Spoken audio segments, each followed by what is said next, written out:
Bueno, vamos a comenzar. Buenas tardes. Gracias a todos por estar aquí nuevamente. Hay algunos amigos que les mando un abrazo grande a la distancia. Mi nombre es Horacio Martino, soy profesor adjunto de la cátedra Tauber, Bellucci y Martino.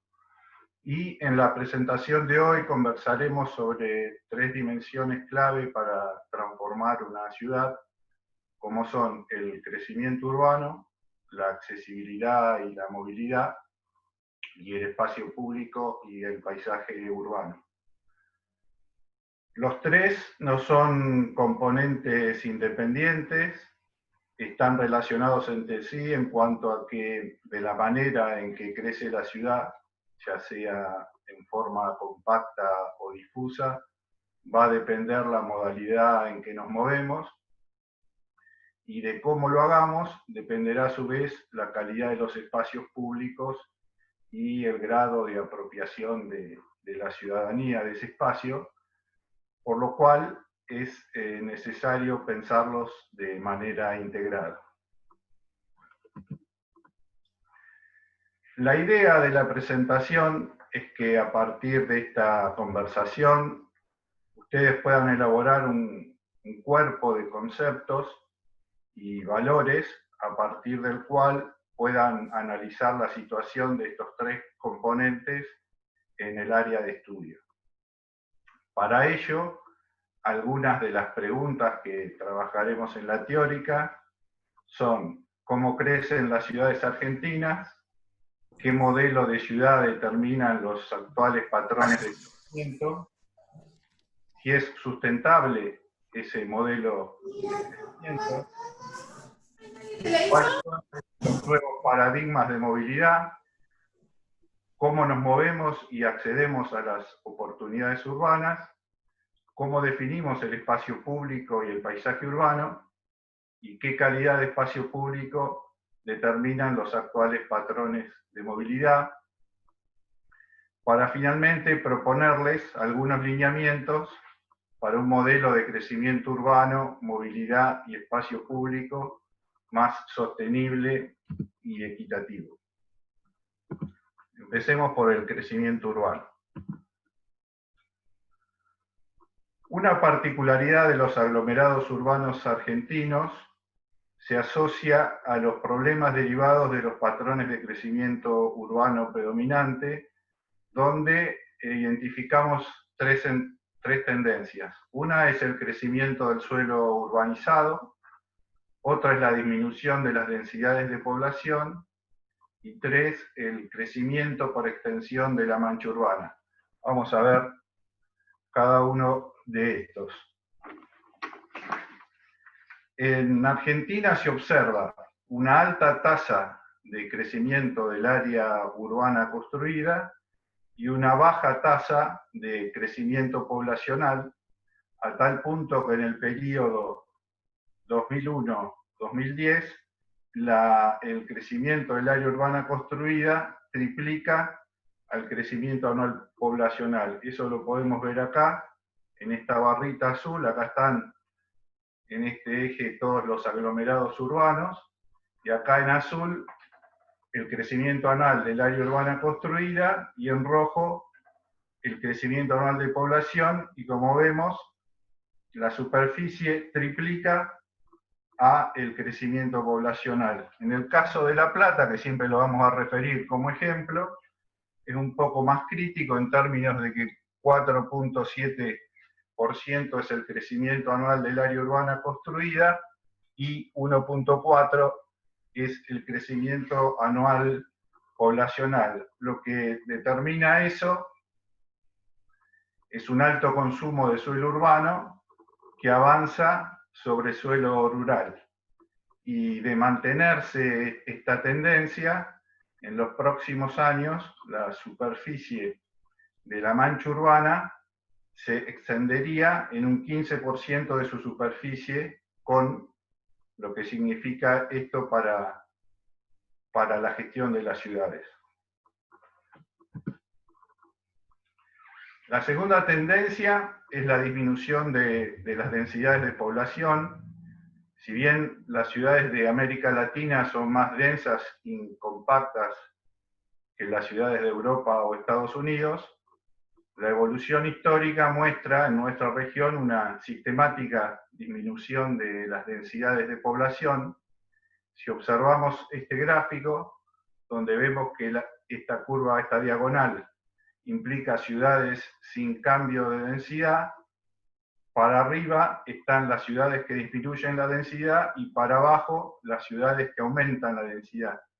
Y como vemos, para el caso de Argentina, entre el periodo 2001-2010, todas las ciudades, menos Corrientes, han disminuido su densidad, lo que habla de un crecimiento en extensión de la mancha urbana, como vamos a ver ahora.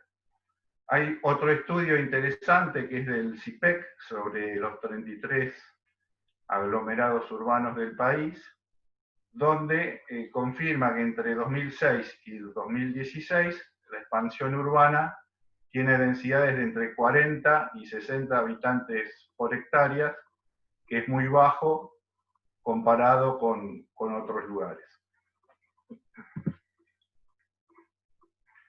Y por último, en relación a las modalidades del crecimiento, en Argentina existen tres modalidades, podríamos decir. Una es el completamiento del tejido urbano, ya sea por ocupación de vacíos o por densificación, la extensión de la mancha urbana, que avanza sobre áreas vacantes, fundamentalmente sobre suelo rural, y el desarrollo no continuo o desconectado de la urbanización, ¿no? Y en Argentina, como vemos, el 55% de la modalidad de crecimiento es por extensión de la mancha urbana, que es un porcentaje muy alto comparado con otras ciudades. Solo el 25% es por completamiento y el 20% es un crecimiento no continuo.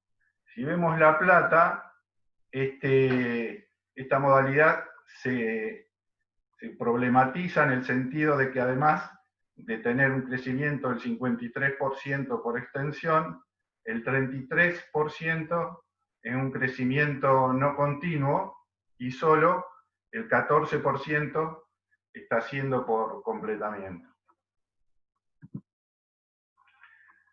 Ahora bien, este modelo de crecimiento determina una ciudad mucho más dispersa y extendida, con una periferia sin infraestructuras, sin equipamientos y sin servicios, lo que determina graves problemas de acceso a las oportunidades urbanas y serias dificultades del Estado para su financiamiento.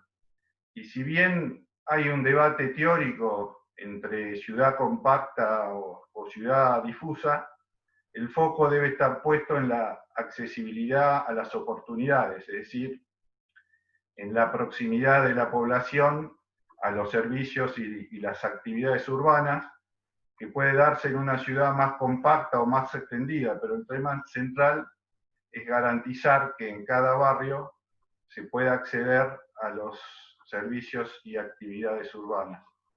Si observamos estos gráficos acá de la derecha, que están en relación al área metropolitana de Buenos Aires, vemos que el acceso a servicios públicos, en la medida que nos vamos alejando hacia la periferia, va disminuyendo, ¿no? Este es el caso de agua y la curva de, perdón, este es agua y la curva de abajo es cloaca. Entonces, a medida que nos alejamos, disminuye el acceso a esos servicios, y lo mismo ocurre con el acceso al empleo formal, ¿no?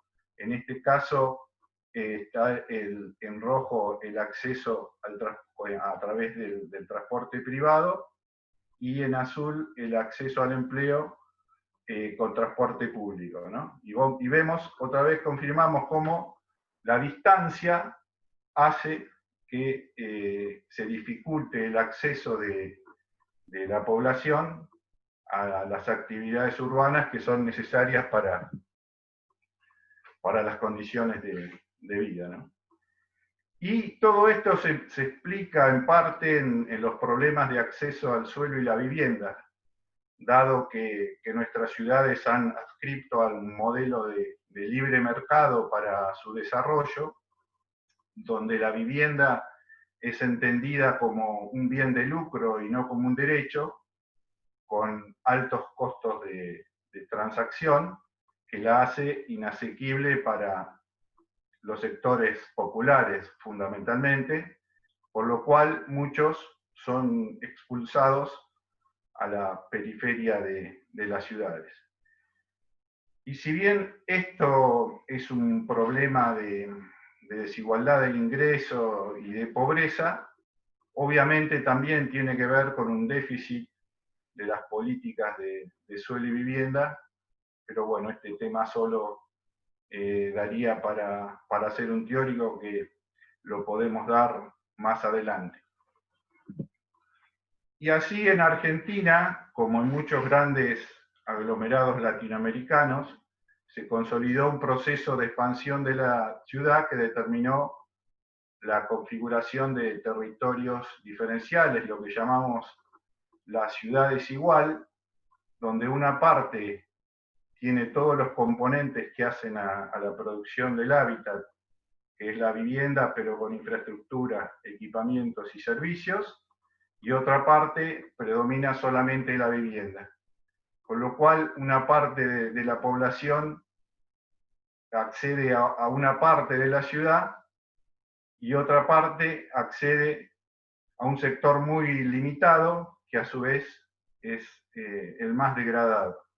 Como podemos observar en estas fotos, a su vez las condiciones de vida también son muy diferentes, ¿no? Unos viven con una excelente calidad de vida y otros no alcanzan a cubrir los estándares mínimos de un hábitat digno. Y bueno, y la pregunta clave es si es sustentable este modelo de crecimiento, en tanto que genera mayores costos sociales por la fragmentación socioespacial de la ciudad y la segregación de los hogares más pobres, mayores costos de la inversión pública porque el Estado tiene que llevar los servicios y las infraestructuras a lugares cada vez más alejados, lo que lo hace muy ineficiente, mayor consumo energético por los mayores desplazamientos tanto del automóvil privado como del transporte público. Eso genera a su vez mayor contaminación ambiental y hay un avance del suelo urbano sobre el suelo productivo y de valor ambiental y paisajístico. Yo en cada uno de los temas les voy a dejar unos estudios de referencia que me parecen interesantes que los puedan mirar. No los voy a describir, ustedes lo pueden ver después, pero este es el caso del Plan Estratégico de La Plata 2030, donde en este mapa podemos ver las densidades de población, donde en el centro se concentran las mayores densidades de entre 150 y más de 300 habitantes por hectárea, y hacia afuera predominan las bajas densidades de entre 0 y 25 habitantes por hectárea. Después también estas dos curvas que siguen el incremento de la población comparando el casco urbano fundacional con la periferia. Es interesante observar cómo a partir de los 80 empieza a aumentar la población en la periferia y hoy el 70% de la población de nuestra ciudad vive en esa periferia y el casco se mantiene con solo un 30%.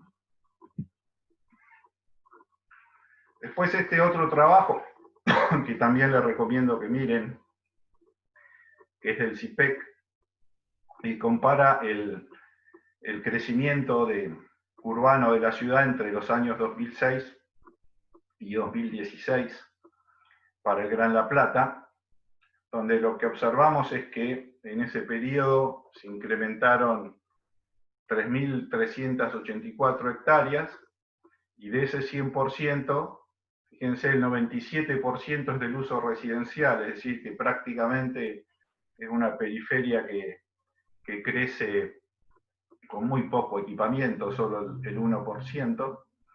Y también es un tema interesante para investigar que del 97%, el 36% son urbanizaciones cerradas y solo el 2% es vivienda social, ¿no? Lo que da un reflejo de hacia dónde se orienta el mercado inmobiliario.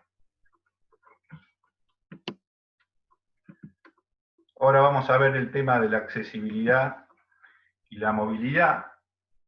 Es un concepto que ha tenido una evolución. Como vemos, en el siglo XIX y finales del siglo XX, pensábamos en términos de políticas de transporte. Hacia finales del siglo XX surgió el tema de la movilidad sostenible y actualmente podemos hablar de un paradigma de accesibilidad urbana. En las políticas de transporte lo que se priorizaba era la velocidad y la capacidad viaria, digamos, no se pensaba en una movilidad sostenible. Después, a finales del siglo XX, ya pasamos al paradigma de la movilidad sostenible que considera a las personas en el centro, o sea, hay una prioridad de peatón, bicicletas y transporte público, y se piensa más en mover personas en vez de vehículos, ¿no? Y pensamos en términos de política en mejorar los modos públicos y en la movilidad activa, que sería a pie y en bicicleta. Y hay algunos autores que proponen que este concepto sigue siendo limitado y hay que evolucionar hacia el concepto de accesibilidad urbana, porque el objetivo no es moverse, sino acceder a las actividades. O sea, cada vez que nosotros nos movemos en la ciudad, lo hacemos con el objetivo de llegar a algún lugar, de generar algún valor, de satisfacer alguna necesidad, ¿no? Entonces acá se pone en juego el tema de la distancia a esas actividades y aparece un concepto que es interesante, que es el de la ciudad de los 15 minutos, que ahora vamos a ver. Y en el concepto de movilidad sostenible, el vehículo particular deja de estar en la cima de las prioridades y se da prioridad al peatón, los ciclistas y el transporte público, ¿no? O sea, este orden descendente que vemos acá en la pirámide marca que en las políticas de movilidad se va dando prioridad a esos sectores y a medida que descendemos escalones en la pirámide, el impacto es cada vez más negativo.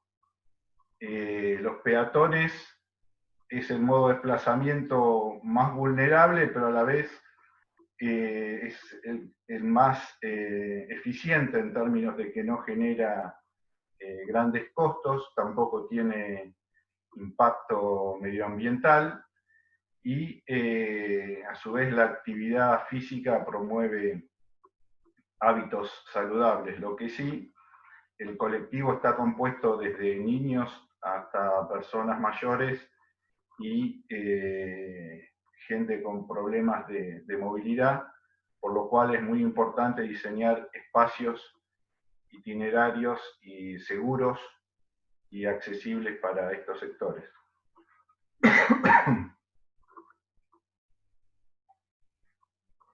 En el último escalón se encuentran los vehículos privados a motor y de uso individual, que obviamente no se trata de eliminar su uso, sino de tratar de racionalizarlo, digamos, de que se puedan diversificar las distintas modalidades y que el ciudadano pueda elegir la que le queda más cómoda, ¿no? Y tomar distintas medidas que permitan reducir su cuota modal. Después, este concepto de ver la movilidad desde la perspectiva de la accesibilidad urbana se plantea en el sentido de que el objetivo de la movilidad no es moverse, sino acceder a las oportunidades de la vida urbana, que es un factor, un valor fundamental. Y ese concepto hace referencia al potencial de las personas para acceder y participar de esas oportunidades a través de distintos medios. Y el concepto se relaciona con el concepto de derecho a la ciudad en términos que todos y todos puedan acceder sin exclusión alguna. Y esto que les comentaba del concepto de ciudad de los 15 minutos, que por ejemplo la alcaldesa de París, Anne Hidalgo, lo propuso como una de sus políticas en las campañas para las elecciones en Madrid, plantea que en 15 minutos las personas puedan resolver a pie todas sus necesidades cotidianas, como es este caso, o en bicicleta, o en transporte público, ¿no? Y la idea es que eso se replique en todos los barrios. Y aparece también la palabra sostenible, ¿no? La accesibilidad urbana sostenible. Y el término de sostenibilidad pone el acento en el tipo de modo que vamos a apoyar, dado que cada modo de movilidad genera costos diferentes. Y para garantizar la sostenibilidad tenemos que impulsar los modos más eficientes y con menores costos.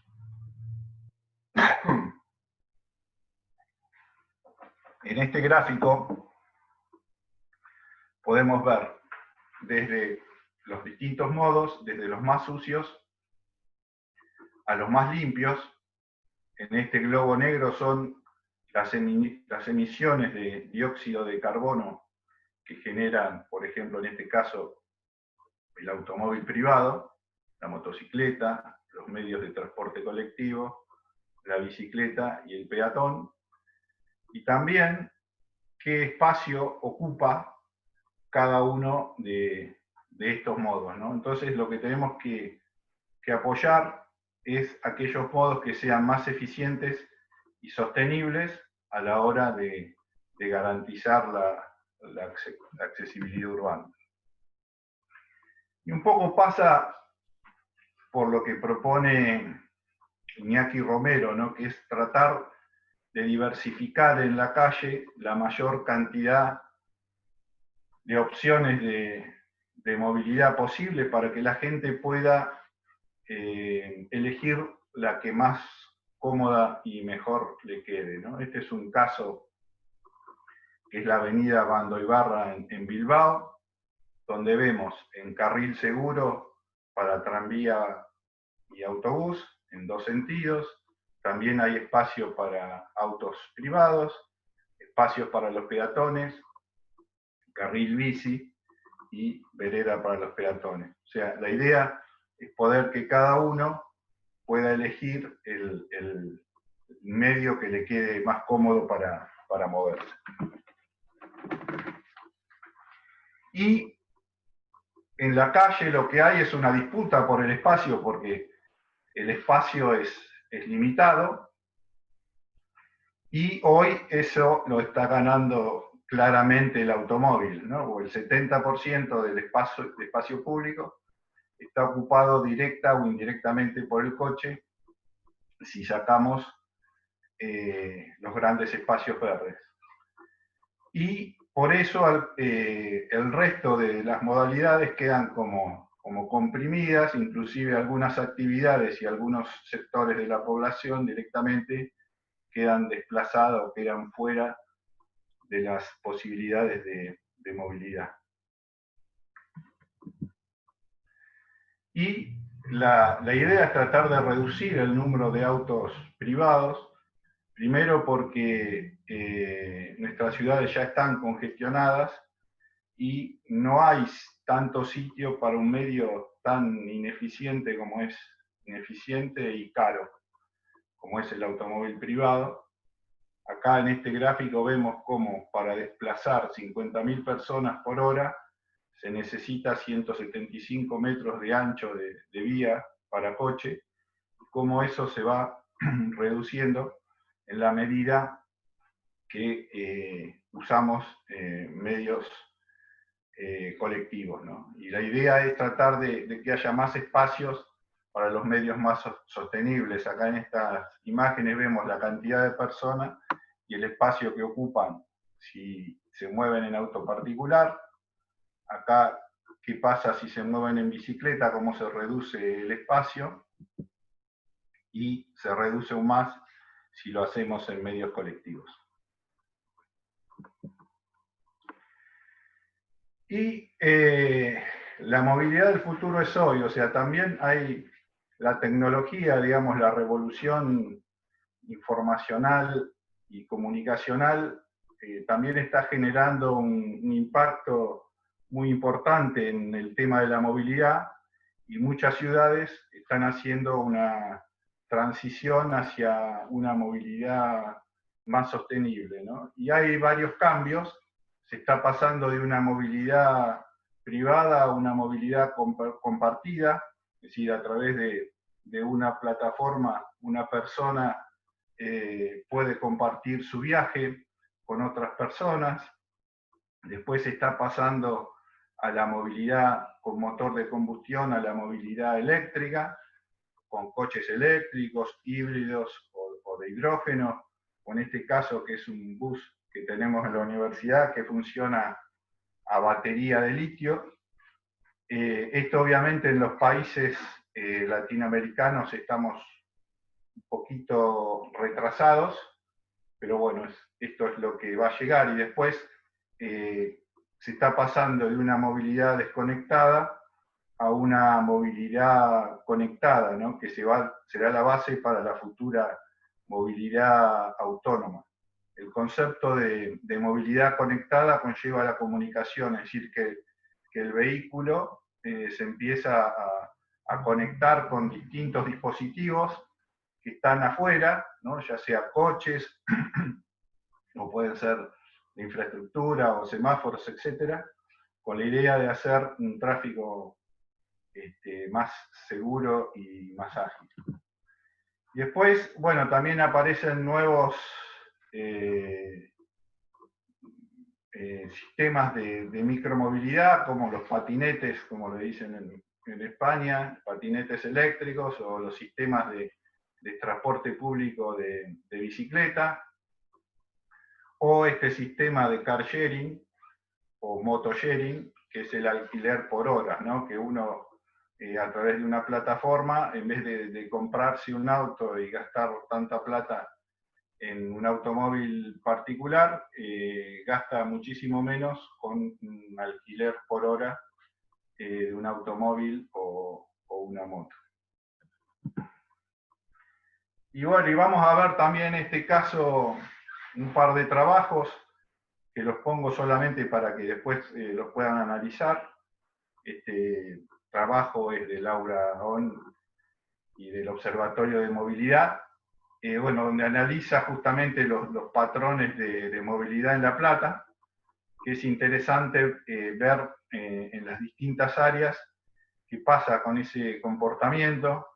Fíjense en el casco urbano fundacional, donde tenemos mucho más próximas las actividades, los modos no masivos como el peatón y la bicicleta, es el que predomina, El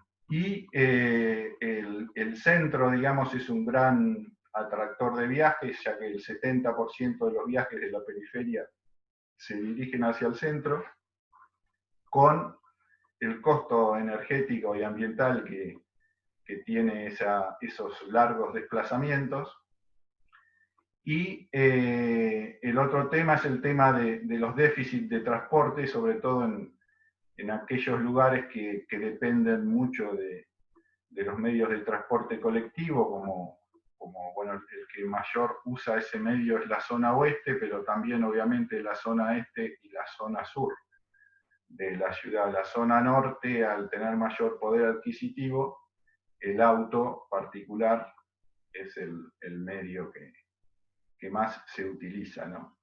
Pero bueno, y este otro trabajo, que también es de Sergio Reza y Laura On, que lo publicaron el año pasado, también es muy interesante en el sentido de que relaciona los patrones de movilidad con la desigual configuración urbana que tiene la ciudad de La Plata, y en este caso reconocieron tres sectores, ¿no?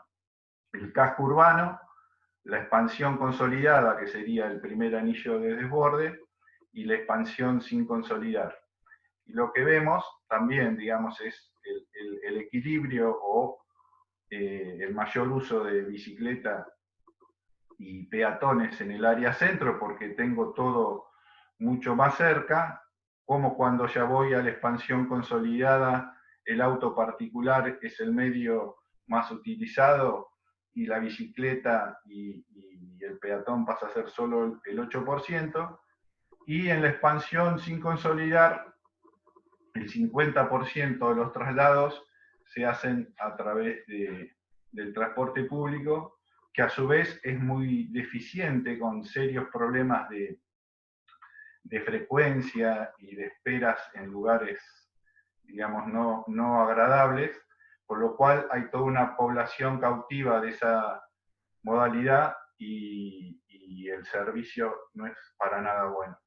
Y me pareció interesante destacar del trabajo cómo plantea que este modelo de desigualdad de la ciudad, donde no todos los lugares tienen las mismas cualidades y no todos los habitantes tienen las mismas oportunidades, y cómo eso genera una desigual accesibilidad, ¿no?, en la ciudad.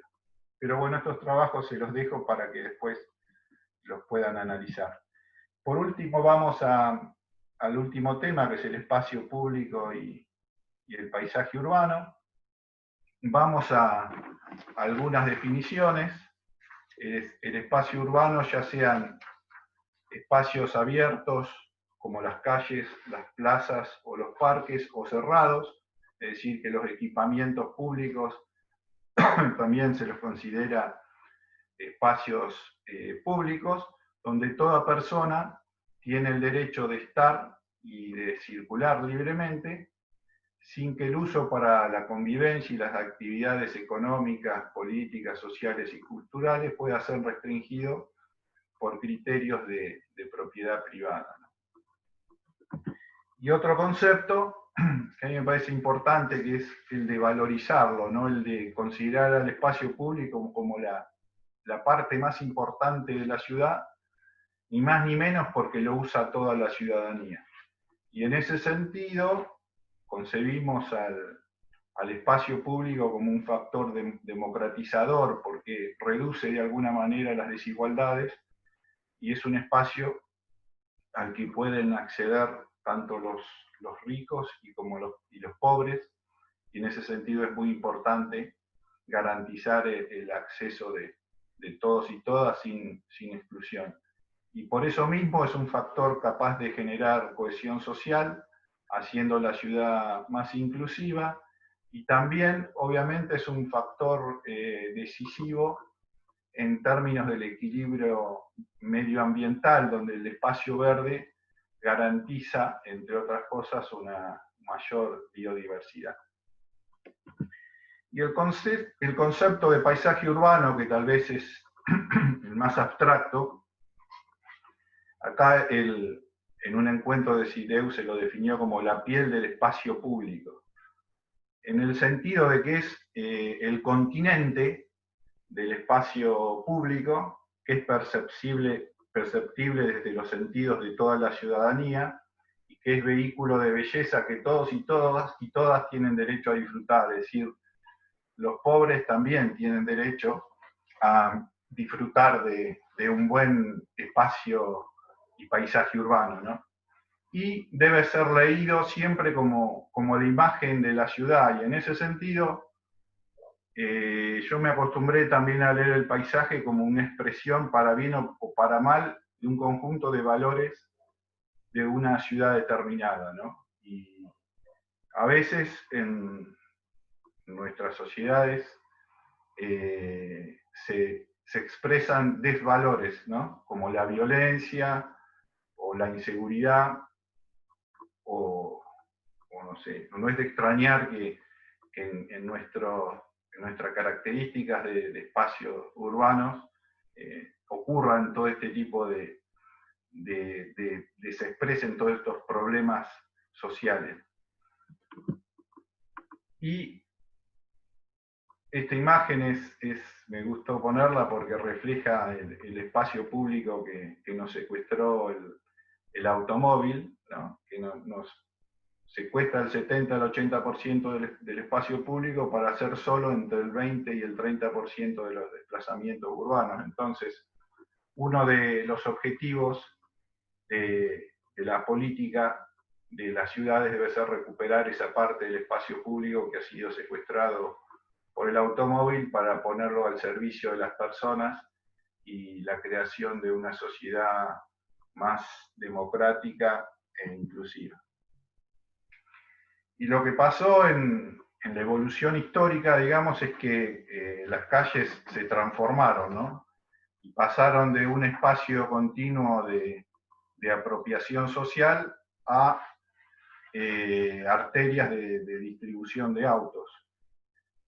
Y así la gente empezó a estar menos en la calle como espacio colectivo de cohesión social, y estos sectores empezaron a ser desplazados hacia lugares privados, como por ejemplo los centros comerciales que proliferaron en la mayoría de las grandes metrópolis latinoamericanas.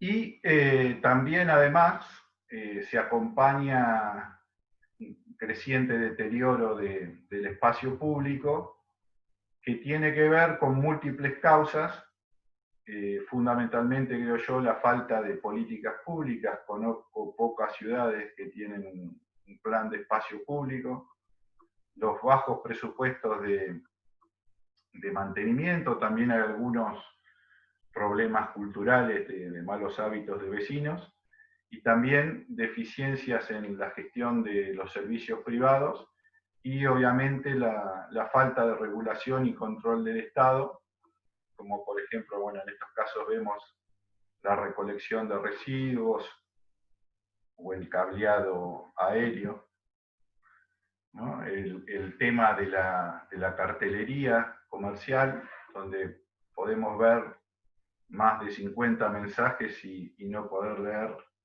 ningún mensaje, o los grafitis como un daño, digamos, al patrimonio arquitectónico y al espacio público.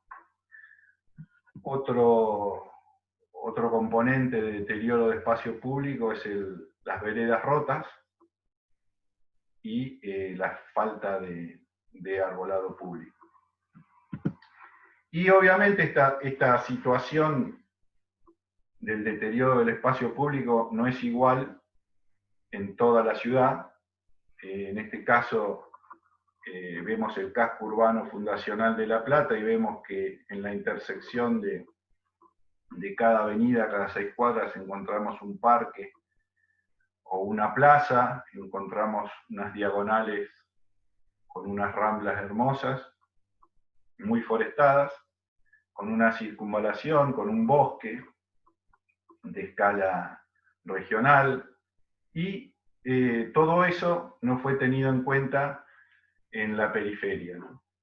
Y es importante por ahí que a la hora de hacer el análisis que tienen que hacer los estudiantes en el área de intervención puedan tener en cuenta algunos parámetros, como el que recomienda la ONU, de que hay que destinar el 35% del área total de la ciudad a espacio público. Si bien las ciudades más exitosas como Barcelona, Bruselas o Manhattan destinan el 50% del espacio público del total de la ciudad. Y otro parámetro importante de la Organización Mundial de la Salud es que tiene que haber un mínimo de entre 9 y 11 metros cuadrados de área verde por habitante. Bueno, y vamos a algunos lineamientos en relación al crecimiento urbano sostenible. Pensamos en un crecimiento hacia adentro, ya sea por densificación y completamiento de las áreas vacantes, desalentando la expansión de baja densidad, evitando la discontinuidad de la trama urbana y ocupando nuevo territorio solo cuando sea necesario. Y si es necesario, que sea con los servicios y las actividades urbanas y con planificación. En relación a la accesibilidad urbana sostenible, proponer un modelo de accesibilidad urbana sostenible que garantice a los ciudadanos la posibilidad de acceder y moverse mediante una cadena intermodal y con integración tarifaria, dándole prioridad a los modos activos, que es a pie en bicicleta, y a los modos colectivos, como es el transporte público de pasajeros. Y por último, el espacio público y paisaje urbano de calidad, garantizar una política de espacios públicos y paisaje urbano de calidad, asegurando su distribución en toda la ciudad, tanto en el centro como en la periferia, buscando recuperar para los ciudadanos el espacio público que ha sido ocupado por el automóvil. Bueno, y esta la dejé para lo último porque es inevitable que podamos salir del contexto en que estamos, ¿no? Y yo creo que estamos en un momento que es muy importante repensar la ciudad. Nos pone en el desafío de repensar la manera de pensar, planificar y gestionar las ciudades post-COVID-19. Los próximos meses serán de transición a nuevos escenarios que no sabemos bien cómo se van a configurar. Lo que sí sabemos es que van a tener una altísima complejidad e incertidumbre y que requieren pensar nuevas estrategias que tampoco hoy sabemos bien cuáles son, pero que seguramente pasarán por fortalecer el diálogo, los consensos, la acción conjunta y las redes locales y globales, porque el Estado ya solo no puede con toda esta situación. Y vamos a plantear un ejercicio práctico en relación a esta clase, que después lo coordinarán con cada docente, que consiste a partir de esta charla teórica, que ustedes puedan reconocer en el área de estudio cuáles son los patrones de crecimiento urbano predominante. En ese caso tienen tanto el estudio que les planteé de Cintia Goitía, como el estudio de CIPEC, como el estudio del Plan Estratégico de 2030 de La Plata, y algún estudio de los que mostré de Laura On, también de Laura y Sergio Reza, los patrones modales de movilidad predominantes. Les va a ser muy útil. Reconocer los principales déficits del espacio público y el paisaje urbano en su área. Y esto me interesa, ver si pueden entender cuál es la relación entre los patrones de crecimiento urbano que presenta la ciudad, los patrones modales de movilidad y la calidad del espacio público y el paisaje urbano. Y finalmente que puedan proponer algunos lineamientos para un crecimiento urbano y una accesibilidad urbana sostenible y un espacio público de calidad. Bueno, acá hay una bibliografía de consulta, que es un poco la bibliografía que les acabo de mostrar. Y bueno, nada más. Muchas gracias a todos por el tiempo, a los amigos, un abrazo grande. Los que quieran ver la charla la pueden ver en nuestro canal de YouTube, en el canal de la Cátedra Tauro de Luchi Martino. También